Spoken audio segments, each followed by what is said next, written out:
The air in the grand hall of the Stellar Command Academy was thick with the scent of polished brass, starched uniforms, and expensive perfume. Chandeliers, each a galaxy of refracted light, cast a shimmering glow over the attendees of the annual Commander's Gala.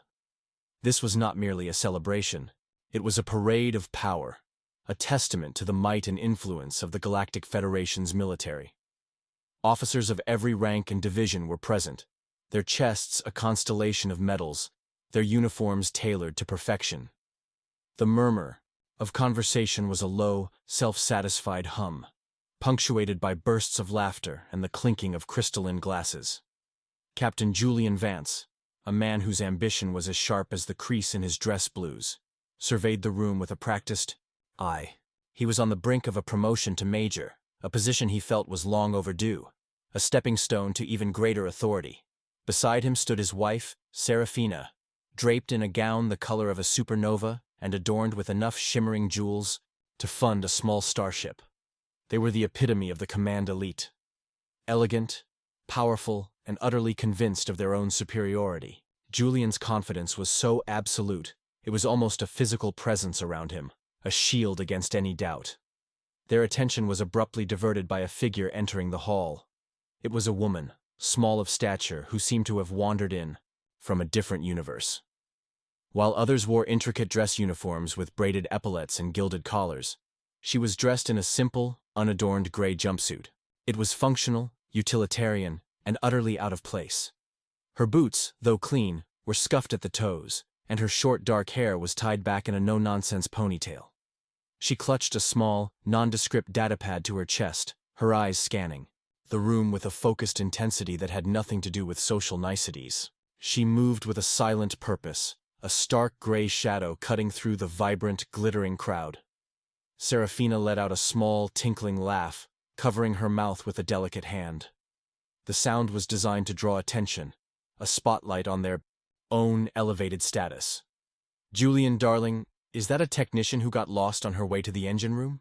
She looks like she just finished a shift scrubbing plasma manifolds." Julian smirked, adjusting the immaculate cuffs of his uniform. The sight of the woman was an offense to his sensibilities. Perhaps. Or a janitorial staff member on an errand. The audacity, really. Doesn't she know where she is? This isn't a supply closet. They weren't the only ones who noticed. A ripple of whispers spread through their immediate circle. Major Anya Petrova, her crimson dress uniform a stark contrast to the woman's simplicity, leaned in. Surely security should have intercepted her. This is a restricted event. I can't believe they're letting just anyone in here. It's a security risk. The woman, oblivious to their commentary, moved with a quiet purpose. She bypassed the open bar. The canapes and the clusters of high-ranking officials engaged in animated conversation. Her destination seemed to be a quiet corner near a security terminal, a forgotten nook where no one else was standing. As she arrived, she discreetly logged into her datapad. Her fingers moved with a blur of speed and precision, a silent symphony of code and data. Julian couldn't help but notice the efficiency of her movements, but he quickly dismissed it as a desperate attempt to appear busy. "Oh, she's even pretending to be busy," Julian scoffed, taking a flute of sparkling azure-colored wine from a passing waiter. The sheer nerve. Someone should tell her the servers are in the basement, not at a high-level gala. This is just pathetic. Their laughter, sharp and judgmental, carried on the air, cutting through the refined atmosphere. A few heads turned in their direction. The woman glanced up for a brief moment, her eyes, the color of a stormy sea, meeting Julian's. There was no defiance in them, no embarrassment, just a fleeting moment of cold, unblinking assessment. It unnerved him slightly, but he quickly dismissed it. What was a momentary glance from someone so clearly insignificant? The symphony of mockery continued. Serafina pointed out the scuff on the woman's boots, a visible imperfection in a room of flawless presentations. Anya critiqued her plain hair tie, a cheap accessory in a hall of expensive jewelry. Julian imagined the woman's eventual, mortified retreat. It was all a game to them, a way to reinforce their place at the top of the social ladder by stepping on those they deemed below them. This public display of superiority was, to them, as essential to the gala as the medals on their chests. Suddenly, the festive music faltered. It stuttered. A dying gasp of melody, replaced by a low, ominous electronic tone. Red emergency lights flickered on, stabbing at the eyes, washing the hall in an unsettling crimson glow. A synthesized voice, calm but authoritative, echoed through the speakers. Attention all personnel. Unidentified network intrusion detected. All communications are currently offline. This is a level 4 security alert. A murmur of panic swept through the crowd. Phones and data pads were held up, their screens blank. Julian's own internal comms went dead. A silent, terrifying void where a constant stream of information used to be. The easy confidence that had, minutes before, been a part of him evaporated, replaced by a cold knot of dread in his stomach. A level 4 was serious. It meant a breach of the highest order, potentially compromising the entire command network. This wasn't a drill. This was a crisis. What is happening? Serafina whispered, her face pale. The jewels at her neck suddenly feeling like a heavy, meaningless weight. Julian's mind raced. I don't know. This shouldn't be possible. The firewalls are state-of-the-art. It's supposed to be impenetrable. Just then, the security terminal near the quiet corner began to flash with an alarming series of red warnings. The woman in the gray jumpsuit was hunched over it, her fingers flying across the console with a speed that defied human comprehension. An intricate, rapidly changing fractal pattern bloomed on the screen, a visible representation of a complex data counterattack. Julian saw her and felt a surge of irrational irritation. "Get away from that terminal! You'll only make it worse," he shouted, his voice a frantic command that was lost in the growing panic. But the woman ignored him. She wasn't just working. She was fighting a war on a battlefield of code. Lines of green text, too fast to read, scrolled past as she parried digital blows from an unseen enemy. Major Petrova, a data analyst by training, stared at the screen, her eyes widening in disbelief. What is she doing? Those are command-level defense protocols. She's bypassing the manual input checks, running a parallel processing cascade on the primary server. I didn't think anyone could do that in real time, not without a full tech suite, Julian scoffed, clinging to his crumbling facade of superiority. She's probably just a hacker trying to look important, trying to take credit for something she didn't do. The woman didn't even acknowledge them. Her brows were furrowed in fierce concentration, her every movement purposeful and economical. She typed a final string of commands, her fingers hitting the keys with an audible click, and then, with a deep breath, she pressed a single, glowing enter key. For a moment, nothing happened. The red lights continued to pulse. The low hum of the alarm remained, and then, as if a switch had been flipped, the lights returned to their original golden hue. The festive music swelled back to life, and the synthesized voice announced, "Network integrity restored. Threat neutralized. All systems are fully operational. This concludes the Level 4 alert." A collective sigh of relief washed over the hall. Julian felt his knees weaken. The tension was gone, replaced by a profound sense of awe and confusion. He looked at the woman, who was now calmly logging out of the terminal. "Who is she?" he asked Major Petrova, his voice barely a whisper.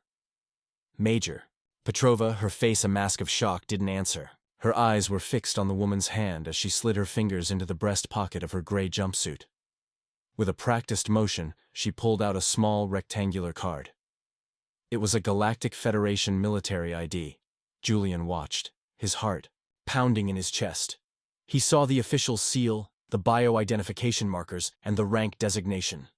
His blood ran cold. The card was a stark, black and silver design, reserved only for the highest tier of command. The image was of the woman, her face as serious as it was now. The name below the photo read, Commander Elara Vex, and below the name, in bold, unambiguous letters, Commander of the Cybernetic Defense Corps. A gasp rippled through their circle. The name Elara Vex was legendary, whispered in hushed tones among data specialists and intelligence officers. She was the ghost in the machine, the architect of the Federation's most impenetrable firewalls, and the one person responsible for neutralizing the most complex digital threats before they could even register on a screen. Julian had only ever seen her in highly classified briefings, her image projected onto a screen, her face a blur of pixels. He had assumed she was some wizened old genius holed up in a deep space bunker, not a woman who looked no older than 30, standing in a gala in a jumpsuit that resembled a uniform for a janitor. He felt the color drain from his face as a sudden, sickening realization dawned on him. He had just ridiculed a legend. He had laughed at the very person who had just saved the entire command network from a catastrophic breach, a breach that would have undoubtedly resulted in his own demotion, if not court-martial. Commander Vex, her mission complete, walked away from the terminal. She didn't look at them. She didn't acknowledge their presence. Her attention was now on a younger officer who approached her cautiously. "Commander Vex," the young officer said, his voice laced with deference. "The threat, what was it?" "A polymorphic neural worm," Elara replied, her voice a calm, even tone. "Highly advanced. It was designed to exploit a vulnerability in the Gala's comms network. A full-scale kinetic attack would have followed, crippling our fleet's command and control." She looked at the young officer, and a hint of a smile touched her lips. "Good thing I had to come down here to get a proper network connection. My remote terminal was lagging." The young officer nodded in awe. He then looked at the crowd, his eyes landing on Julian and his group. "Sir, I will need a full debriefing of the event. We will have to review the security footage." Julian's face went white. The security footage would show everything. Their laughter, their rude comments, their mocking gestures. He imagined the debriefing. He imagined the cold, assessing gaze of Commander Vex, who would then be his superior in the investigation. He was no longer on the fast track to Major. He was on the express train to oblivion. Serafina, meanwhile, looked as if she was about to faint. Her glittering facade had shattered. The woman she had just ridiculed was not only a commander, but one whose power was far more critical than her husband's. She was the silent guardian, the invisible shield, the one who held the entire structure together. Major Anya Petrova, her face a mixture of respect and horror, simply shook her head, in disbelief. She was a data analyst. She had only ever dreamed of meeting someone with Elara Vex's abilities, and she had just mocked her to her face. Commander Vex finished her conversation with the young officer, and, without another glance at the group of humiliated officers, walked out of the hall as quietly as she had entered. She didn't need to prove herself. The silence she left in her wake, the abrupt end of the laughter, was more powerful than any grand announcement. The rest of the gala was a somber affair. The energy was gone. The conversations were muted, punctuated by nervous glances towards the now empty terminal. Julian and his group stood together, a silent, mortified tableau. Their uniforms suddenly felt heavy, their medals a symbol of their superficiality rather than their merit. The lesson was learned, not through a lecture or a reprimand, but through a cold, unyielding wave of reality. The next day, a formal inquiry was launched. The security footage, as expected, showed Julian Vance and his group in a damning light. Julian was not just reprimanded, he was demoted. His ambitions, once so clear, and within reach, were now a distant memory. Major Petrova and the others were also put on probation, their careers tarnished by their arrogance. The story of what had transpired spread like wildfire through the command ranks, a cautionary tale about judgment and assumptions. Elara Vex, for her part, went back to her deep space terminal, where she continued to wage a silent war against digital threats. She didn't seek credit or recognition. She didn't need the validation of a gala or the respect of those who judged others by their attire. Her work spoke for itself, and the security of the galaxy was its own reward. And in the end, it wasn't her uniform that mattered. It wasn't the polish on her boots or the fabric of her jumpsuit. It was the mind behind the clothes, the steady hands that worked so tirelessly in the shadows, the quiet, unassuming genius who had saved them all. Her presence was a reminder that true power isn't worn on the sleeve. It is etched into the very core of one's being, a silent force waiting for the right moment to make itself known. And sometimes, it takes a moment of crisis for everyone else to finally see it.